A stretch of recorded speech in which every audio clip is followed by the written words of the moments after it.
إنما الصدقات للفقراء والمساكين والعاملين عليها والمؤلفة قلوبهم وفي الرقاب والغارمين وفي سبيل الله وابن السبيل فريضة من الله والله عليم حكيم. السلام عليكم ورحمة الله وبركاته. بسم الله الرحمن الرحيم والصلاة والسلام على رسول الله وعلى آله وصحبه أجمعين. رب اشرح لي صدري ويسر لي أمري واحلل عقدة من لساني يفقه قولي. Inshallah ta'ala, we will be doing a basic presentation on Zakah or Zakatul Mal. As we know, Zakah is from amongst the most important obligation of a Muslim, from amongst the 5 pillars of Islam. This presentation, inshallah ta'ala, we will have a basic reminder of the importance of Zakah and its ruling, following the conditions for the obligation of Zakah, the types of wealth Zakah is due from, Zakat of gold and silver and related issues pertaining to the Zakah of gold and silver, the Zakah of money or currency and related issues pertaining to the Zakah of currency,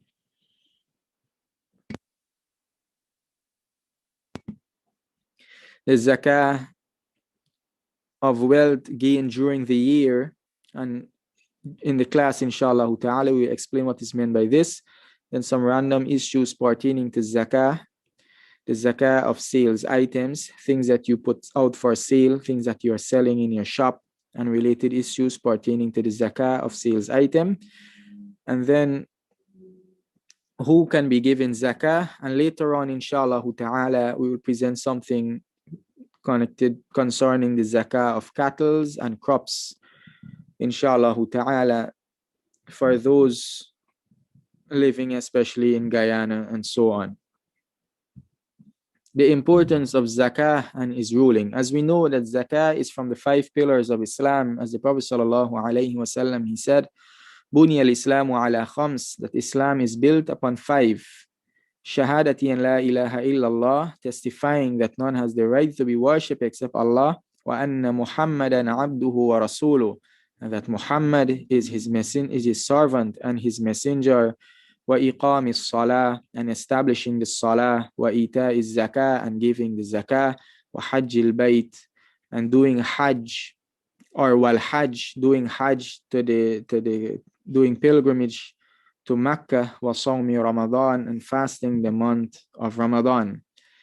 And zakah is from amongst the most important obligation, because it is from the 5 pillars of Islam, and that is the obligation is upon those whom it is obligatory upon. Not every Muslim has to pay zakah, as we will deal with inshallah ta'ala. But for those upon whom zakah is compulsory and they do not pay zakah, they are under the threat of Allah's punishment. As Allah subhanahu wa ta'ala, He says, وَالَّذِينَ يَكْنِزُونَ الذَّهَبَ وَالْفِضَّةَ وَلَا يُنْفِقُونَهَا فِي سَبِيلِ اللَّهِ فَبَشِّرْهُم بِعَذَابٍ أَلِيمٍ يَوْمَ يُحْمَى عَلَيْهَا فِي نَارِ جَهَنَّمَ فَتُكْوَى بِهَا جِبَاهُهُمْ وَجُنُوبُهُمْ وَظُهُورُهُمْ هَذَا مَا كَنَزْتُمْ لِأَنفُسِكُمْ فَذُوقُوا مَا كُنتُمْ تَكْنِزُونَ. And those who stored up gold and silver, and they do not spend it in the path of Allah, we hear it referring to the zakah, then give them the news of a painful punishment.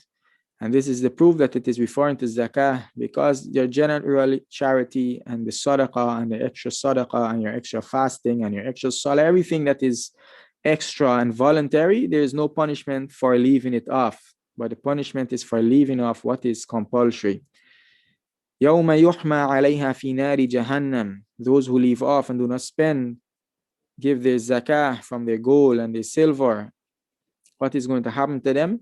يَوْمَ يُحْمَى عَلَيْهَا فِي نَارِ جَهَنَّمَ فَتُكْوَى بِهَا جِبَاهُهُم, their wealth will be heated in the fire of hell, and it will be used to brand and to scorch and to burn their foreheads and their sides and their backs. And it will be said to them, هَذَا مَا كَنَزْتُمْ لِأَنفُسِكُمْ.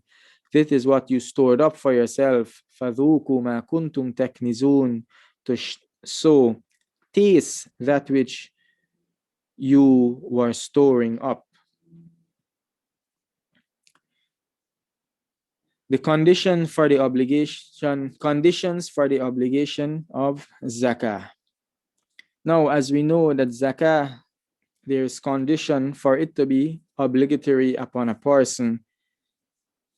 Similar to the other acts of worship, salah, there are conditions for it to be obligatory upon a person. He has to reach the age of puberty. He has to have his intellect with him. If he's a madman, there is no salah that is due.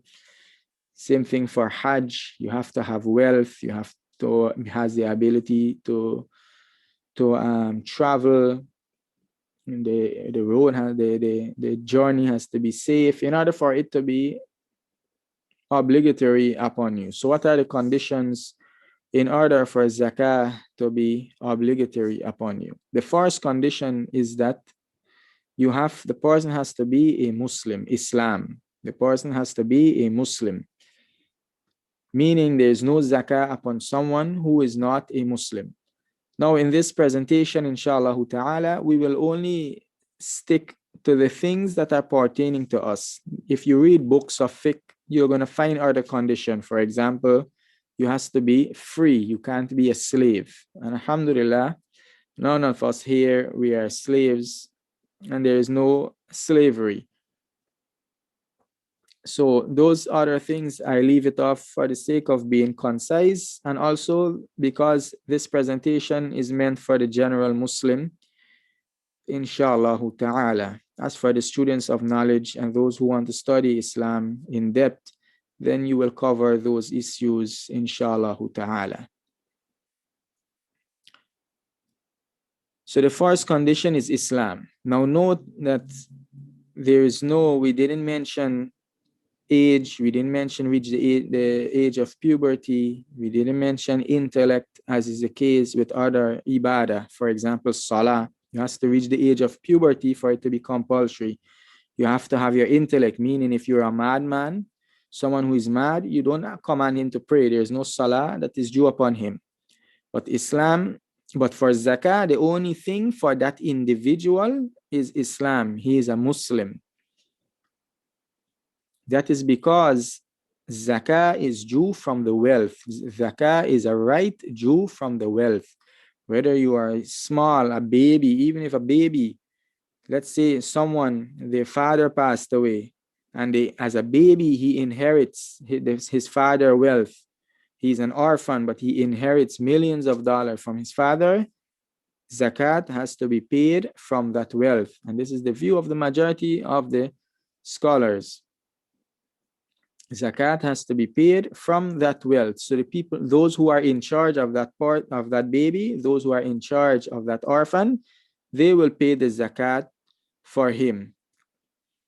And the second condition is that wealth has to be zakat certified, meaning not every wealth zakat is due upon. If you have diamonds, you don't have to pay zakah. Your house, you don't have to pay zakah. Your chairs and your sofa and the things that you're using, your books that you are reading, you don't have to see how much it's worth and pay zakah, and so on. It has to be zakat certified. And those wealth, they are the money, your cash, your dollars, gold, silver, if you have gold and silver.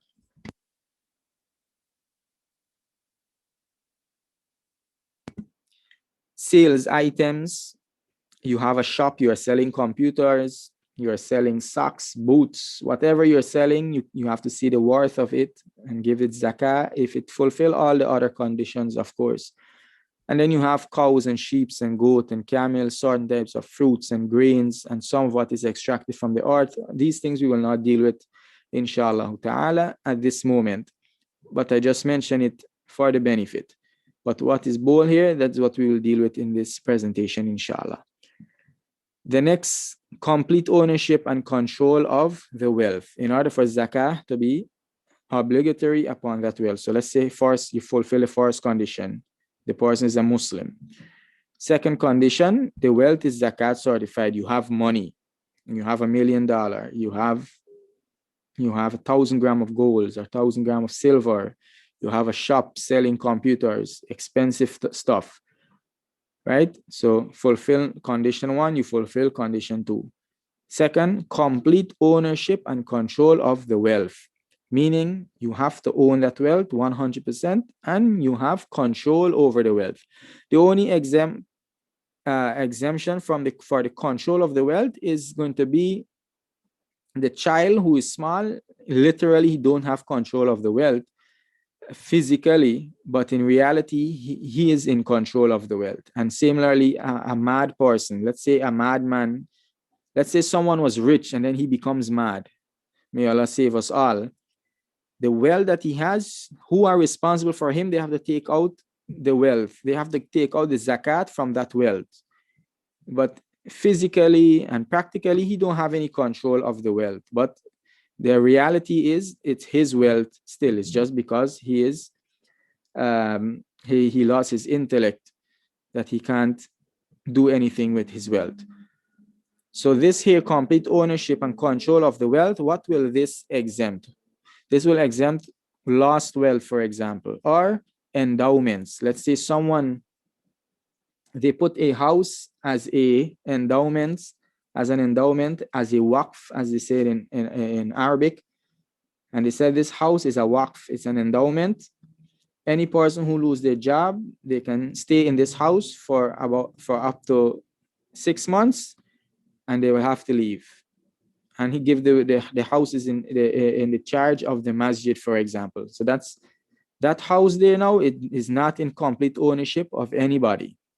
It's not a personal wealth. So no zakat is due upon that house. Or so a more clearer example, let's say public wealth, for example.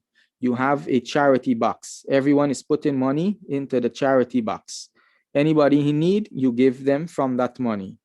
Now, if 5 of you come together,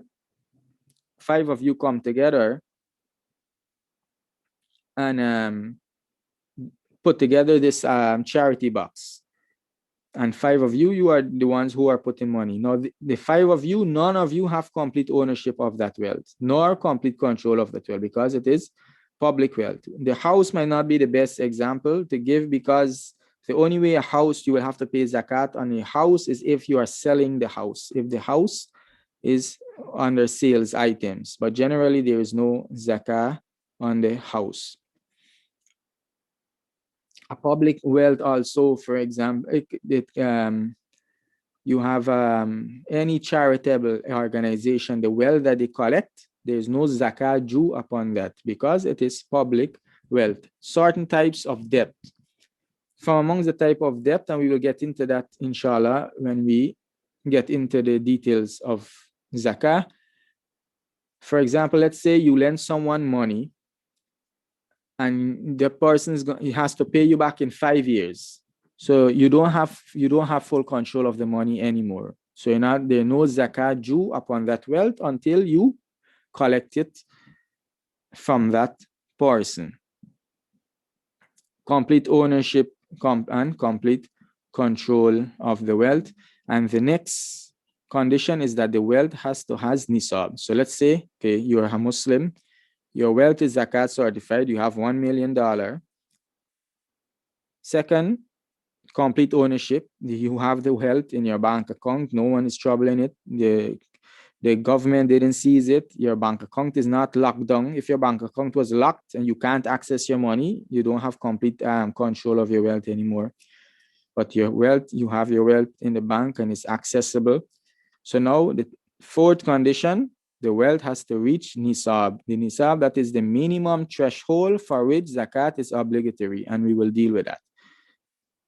For New York, it's approximately $5,000. So anyone with more than $5,000, you reach the minimum nisab. wealth must maintain the nisab for 1 Hijri year. So you have this wealth for a full Hijri year. And zakat and everything in Islam, when it comes to time and counting and year, it's Hijri year. It's not Gregorian year. So it's very important for us to pay attention to the Hijri year. Now, once these conditions are met, the zakat is obligatory upon you. So you had, let's say, you have $10,000. You reach zakah, and it is in your. Let's say you have $10,000 today. Today is approximately the 9th of Shaban. Next year, the 9th of Shaban, that $10,000 remained with you for 1 full year. You have to pay zakat on it, and you can't delay it for no unacceptable reason, or you can't delay it without any reason. One of the unacceptable reason is delaying it to pay it in Ramadan, as many people do. Ramadan is not the obligation for zakah. You have to pay it when the conditions reach. You have the 12th for 1 year. You have to pay the zakat as soon as possible. You won't know if you're going to live to see Ramadan if the year reached before Ramadan, and you don't want to die and reach Allah subhanahu wa ta'ala without fulfilling your duty. Now, the types of wealth zakat is due from.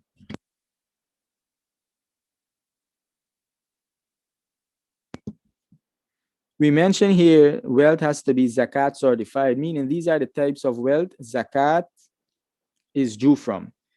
But here, the types of wealth zakat is due from, these are the things that these are the wealth that we will be dealing with in this presentation, inshallah ta'ala.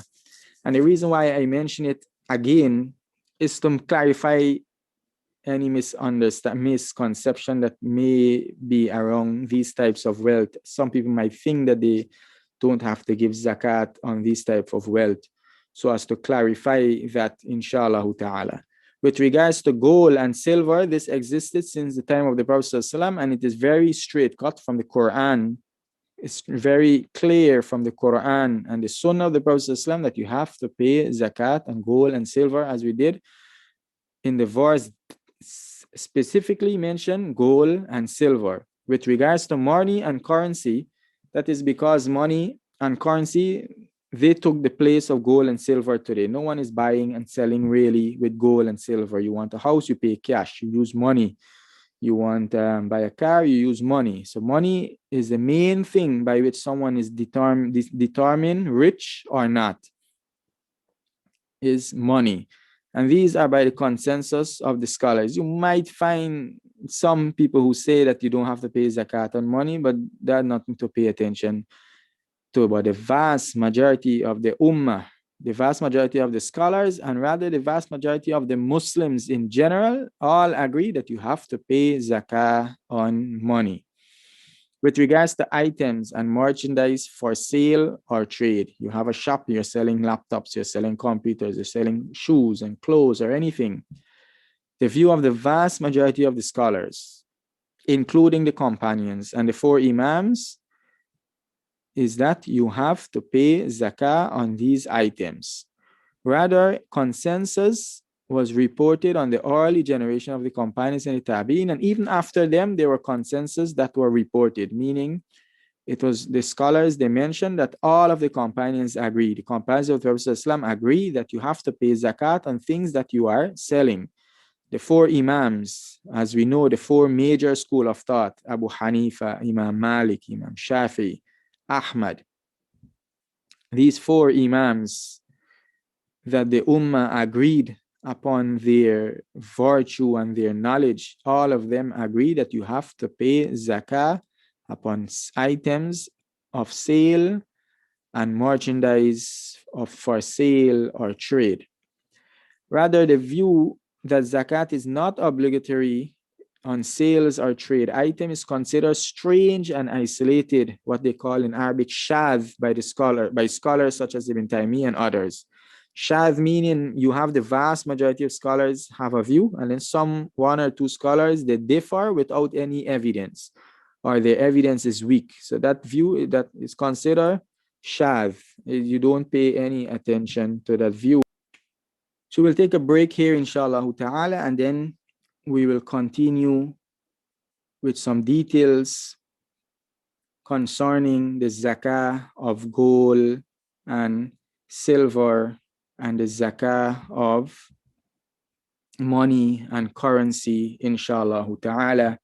We ask Allah subhanahu wa ta'ala to forgive us, to help us in understanding His deen. وصلى الله على نبينا محمد وسلم والسلام عليكم ورحمة الله وبركاته.